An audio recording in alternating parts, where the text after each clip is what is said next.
नमस्कार दोस्तों, मैं हूं सुरजीत श्याम और आप देख रहे हैं वर्कर वॉइस .in। दोस्तों, अगर आप एक कर्मचारी हैं और अगर आप कहीं काम करते हैं, आपके कंपनी मालिक से या फिर प्रबंधकों से कोई विवाद होता है, तो ऐसी स्थिति में आपको लेबर कोड का सहारा लेना पड़ता है।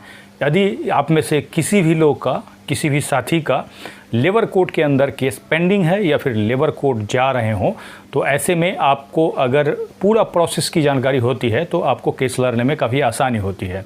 ऐसे तो हमने पहले भी कई वीडियो के माध्यम से जानकारी दी है, लेकिन आज मैं आपको कुछ अलग बताने जा रहा हूं कि आप कुछ बातों को अगर ध्यान में रखेंगे तो शायद इससे आपको केस जीतने में काफ़ी आसानी होगी, या यूँ कह लीजिए कि यह एक्सपीरियंस किया हुआ है मेरे द्वारा, आप में से कई लोगों के द्वारा, और जो बातचीत के आधार पे हमें प्राप्त हुआ है उसका एक निचोड़ हम आपको देने जा रहे हैं। इसके लिए आप इस वीडियो पर अंत तक बने रहें, और अगर आप हमारे चैनल पर नए हैं तो जल्द से जल्द इसको सब्सक्राइब कर लें, बेल आइकन को जरूर क्लिक करें, ताकि हम इस चैनल पे आप वर्कर से संबंधित जो भी वीडियो अपलोड करें उसका नोटिफिकेशन आपको सबसे पहले प्राप्त हो। आइए दोस्तों, इसको स्टेप बाय स्टेप करके जानते हैं, लेकिन उससे पहले वीडियो को लाइक जरूर कर दें।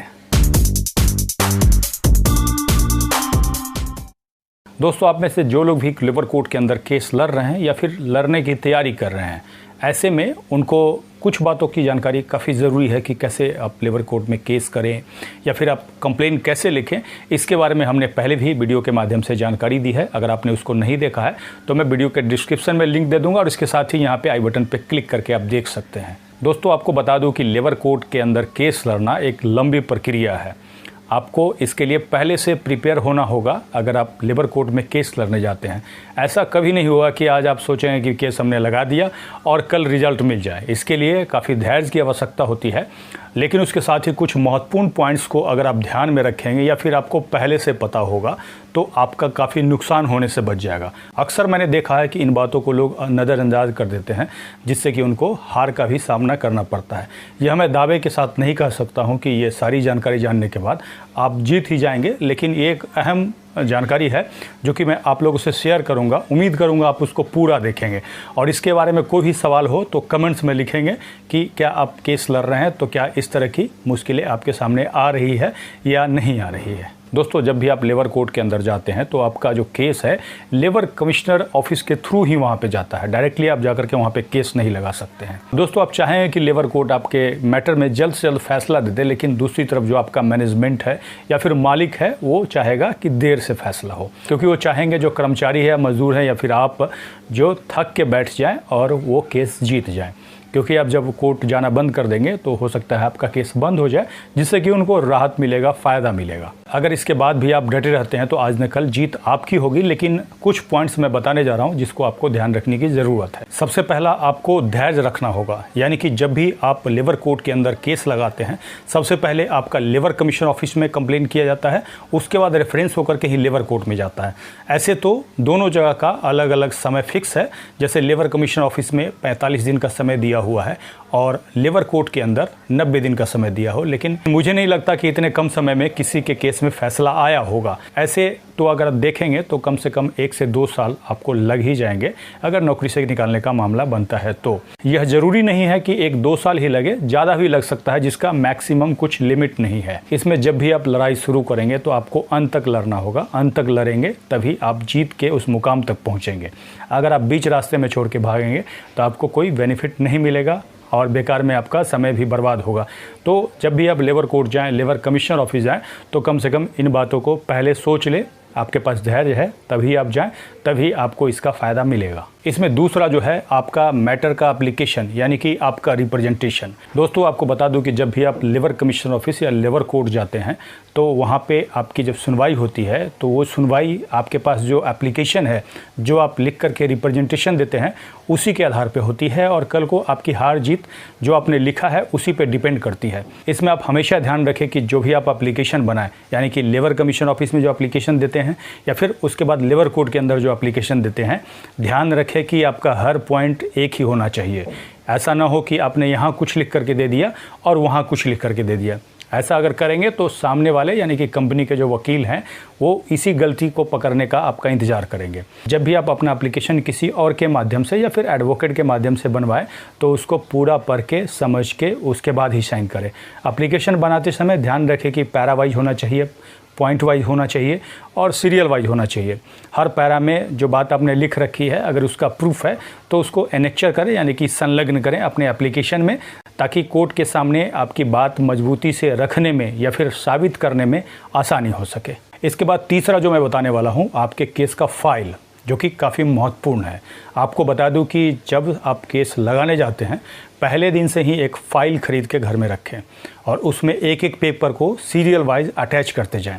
इसमें आप कोशिश करें अपना जो भी ओरिजिनल डॉक्यूमेंट है वो अलग रखें और फोटोकॉपी वाला अलग रखें, क्योंकि ओरिजिनल डॉक्यूमेंट आपको काम आएगा जब लेबर कोर्ट के अंदर आपका एविडेंस के अंदर टेंडरिंग होगा तो ओरिजिनल डॉक्यूमेंट वहाँ मांगा जाएगा और वहाँ जा कर के आपको शो करना होगा कोर्ट के सामने, तभी फिर उस पर विचार किया जाता है फैसला देते समय कोर्ट के द्वारा। तो इसीलिए आप संभाल के रखें, जब भी किसी को या फिर एडवोकेट को पेपर देना हो तो फोटोकॉपी दे, और कोर्ट में जो भी पेपर हो उसका एक एडवोकेट साहब के पास फाइल बनेगा या फिर यूनियन के माध्यम से आपका केस लगा हुआ है तो यूनियन के पास फाइल बनेगा, और एक फ़ाइल अपने पास भी बना करके रखें, जिससे कि किसी के पास फाइल खो जाने से आपको परेशानी का सामना ना करना पड़े। चौथा है सही वकील का चुनाव करना। आपको बता दूं कि ऐसे तो लेबर कोर्ट के अंदर आप खुद से भी केस लड़ सकते हैं अगर आपको जानकारी है, नहीं तो आप अपने मैटर को प्रेजेंट करने के लिए कोई वकील नियुक्त कर सकते हैं। जब भी आप वकील नियुक्त करें या फिर यूनियन के माध्यम से क्यों ना केस लड़े, आप कोशिश करें कि हर डेट पे जाएं। ऐसा कुछ इमरजेंसी आ जाए तो अलग बात है, लेकिन जिस भी डेट पे क्या हो रहा है नहीं हो रहा है हर जानकारी आप लेते रहें। अगर समझ में नहीं आए तो आप अकेले में जा कर के उनसे डिस्कस करें।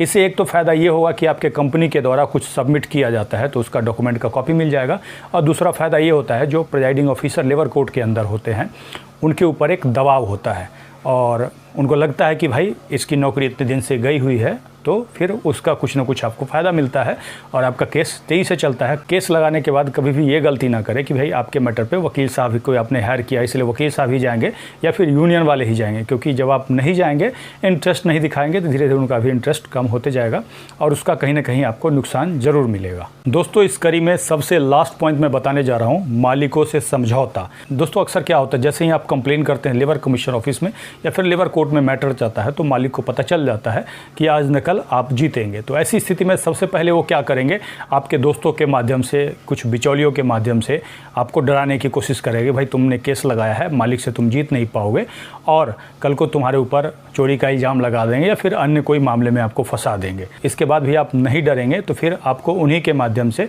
आपको कहेंगे कि जो भी तुम्हारा हिसाब है आकर के ले लो, नहीं तो केस लड़ते लड़ते तुम्हारी जीवन निकल जाएगी और तुम्हें पैसे हम नहीं देंगे।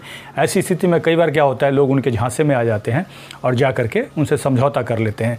अब मान लीजिए आपका 50,000 रुपया मालिक के ऊपर बनता है, ऐसी स्थिति में वो क्या करेंगे, आपसे समझौता पे साइन करवा लेंगे, आपको उसी समय 10,000 रुपये दे देंगे और उसमें लिखा होगा कि भाई आपको 50,000 मिल गया। अक्सर वो समझौता का पेपर इंग्लिश में बनाएंगे या फिर हिंदी में भी लिखेंगे तो कुछ घुमावदार वर्ड लिखेंगे जिस पे आपसे साइन करवा लेंगे, 50,000 आपको मिल गया, आपको 10,000 रुपये दे देंगे, कहेंगे कल होकर के आकर के ले जाना।